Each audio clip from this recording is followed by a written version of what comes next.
بسم اللہ الرحمن الرحیم۔ حضرت امام مالک رحمہ اللہ،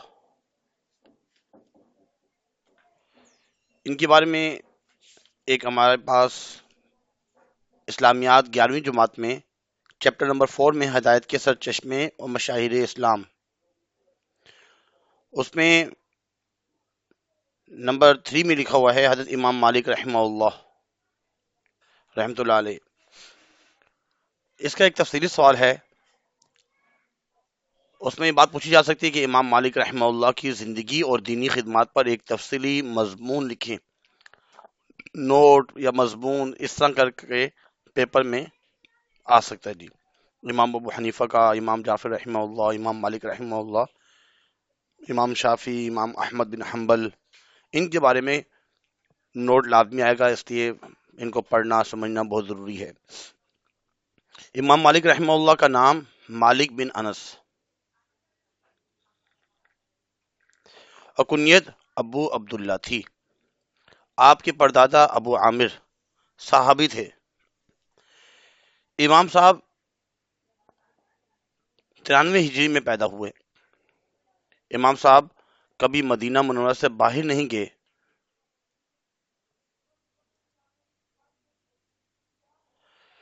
یہاں آپ نے قرات نافع سے سیکھی۔ اس کے علاوہ امام ظاہری، امام جعفر صادق، محمد بن منکدر، محمد بن یحییٰ انصاری اور یحییٰ بن سعید انصاری سے علم حدیث حاصل کی۔ فقہ میں ابو عثمان ربیعہ الرائی کے شاگرد رہے۔ درس تدریس حضرت امام مالک رحمہ اللہ نے 600 اساتذہ سے علم حاصل کیا، جن میں سے 300 تابعین ہیں۔ امام صاحب نے وقت کے جلیل القدر اور اکابر علماء اور محدثین سے ہی استفادہ کیا، جن میں چند جو ہے نا بہت ہی مشہور ہیں: نافع مولا ابن عمر، سعید مقبری، نعیم مجمر، وہب بن کیسان ظہری،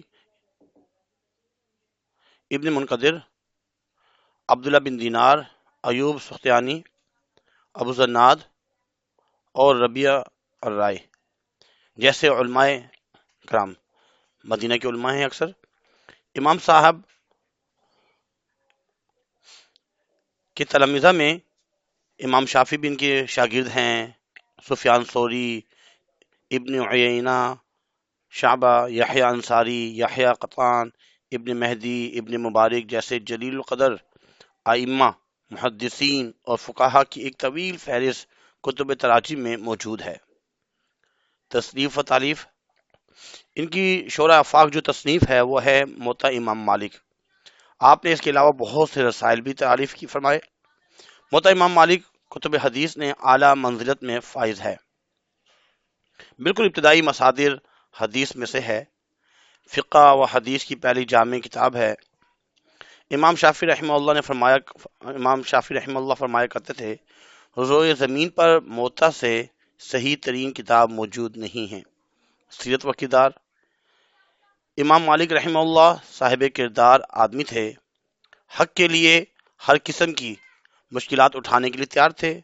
سیاسی معاملات میں بنو عباس کے حامی نہیں تھے، بلکہ ان کے مقابلے میں اہل بیت کی حمایت کی۔ اس لیے آپ کو حاکم مدینہ جعفر نے کوڑے لگوائے اور آپ کے کندھے اکھڑ گئے، لیکن آپ نے جبر کی بیعت اور جبر کی طلاق کو ماننے سے انکار کر دیا۔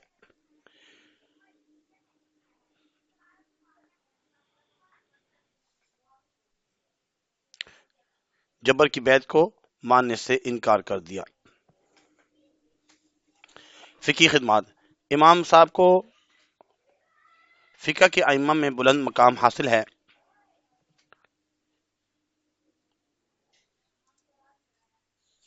ان کے زمانے میں بڑے بڑے علماء نے ان سے علم سیکھا۔ اس طرح ان کے شاگردوں کے پاس سارے عالم اسلام سے لوگ آتے تھے۔ آپ کی فقہ کو پھیلانے میں اہم کردار عبد الرحمن بن قاسم اور زیاد بن عبد الرحمن نے ادا کیا، دونوں آپ کے شاگردوں میں سے تھے۔ فقہ مالکی کی اشاعت: فقہ مالکی کی اشاعت آج کل مصر، سوڈان، اندلس، قطر، بحرین، طرابلس، تیونس میں اس مسلک کی اکثریت ہے۔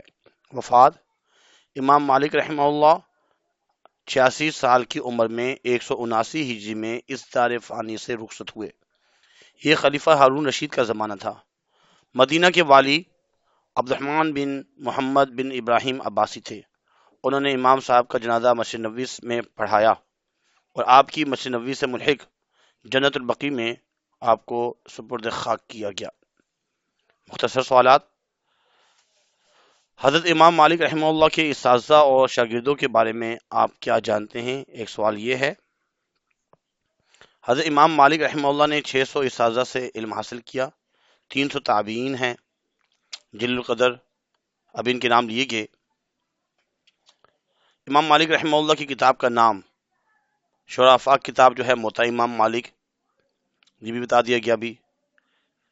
اور امام شافعی نے ان کے بارے میں فرمایا تھا کہ روئے زمین میں موطا سے صحیح ترین کتاب اور کوئی موجود نہیں ہے۔ حضرت امام مالک رحمہ اللہ نے کب وفات پائی اور انہیں کہاں دفن کیا گیا، اس کے بارے میں بتایا گیا کہ 86 سال کی عمر میں 179 ہجری میں ان کا انتقال ہوا، خلیفہ ہارون رشید کے زمانے میں۔ اس کے بعد MCQs: حضرت امام مالک رحمہ اللہ کی زندگی میں کوفے میں درس دیتے تھے امام ابو حنیفہ رحمہ اللہ، کوفے میں درس دیا کرتے تھے۔ امام مالک رحمہ اللہ کے شاگردوں میں ایک بڑے عالم اور امام تھے امام شافعی رحمہ اللہ، بہت بڑے امام بھی گزرے ہیں اور ان کے شاگردوں میں سے ہیں۔ حضرت امام مالک رحمہ اللہ کی مرتب شدہ کتاب ہے موطا، موطا جو ہے ان کی اہم کتاب ہے۔ امید کرتے ہیں کہ آپ کو آج کا سبق سمجھ میں آیا ہوگا، کوئی اس میں مشکل نہیں ہے، آسان ہی ہے۔ MCQs کو لازمی یاد کرنا ہوتا ہے اور نوٹ کے بارے میں جو چیزیں بتائی جاتی ہیں، ان کے اساتذہ کے نام، ان کی وفات کب ہوئی اور ان کی فقہ مالکی کی اشاعت کس کس ملکوں میں ہیں، ان کے بارے میں، ان کی فقہی خدمات کیا کیا ہیں، اس کے علاوہ ان کے سیرت اور کردار کے بارے میں اور تصنیف و تعریف۔ موطا امام مالک بہت مشہور ان کی کتاب ہے۔ یہ تمام باتیں جو ہے درس تدریس اور شروع میں جو تھوڑا بہت ان کا تعارف، ان کا نام کیا ہے، کنیت کیا ہے، ان کے دادا ابو کا نام کیا ہے، ابو کا نام کیا ہے، کب پیدا ہوئے اور مدینہ ہی اس میں رہے، وہاں سے باہر نکلے ہی نہیں، قرات کس سے حاصل کی، یہ کچھ باتیں ہیں جو اس میں لکھنی ہوتی ہیں اس نوٹ میں۔ اللہ تعالیٰ سے دعا گو ہیں کہ اللہ تعالیٰ ہمیں بھی ان کے نقش قدم پر چلنے کی توفیق عطا فرمائے۔ وما علینا الا البلاغ المبین۔ جزاکم اللہ خیر فاحسن